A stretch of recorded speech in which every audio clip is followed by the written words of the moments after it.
بسم اللہ الرحمن الرحیم۔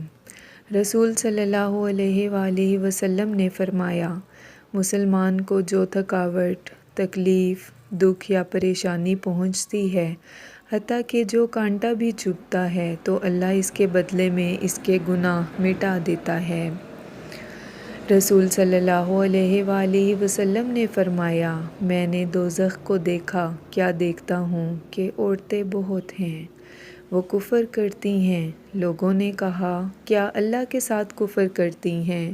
آپ صلی اللہ علیہ وآلہ وسلم نے فرمایا، نہیں، خاوند کا کفر کرتی ہیں اور احسان نہیں مانتی۔ اگر تو ایک عورت سے ساری عمر احسان کرے، پھر وہ کوئی بات تجھ سے دیکھے جس کو ناپسند کرتی ہو تو کہنے لگتی ہے، میں نے تجھ میں کبھی کوئی خیر نہیں دیکھی۔ حضرت ابو ہریرہ رضی اللہ تعالیٰ عنہ سے روایت ہے، رسول اللہ صلی اللہ علیہ وآلہ وسلم نے فرمایا، منافق کی علامتیں 3 ہیں: جب بات کرے جھوٹ بولے، جب وعدہ کرے اس کے خلاف کرے، اور جب اس کو امین بنایا جائے تو خیانت کرے۔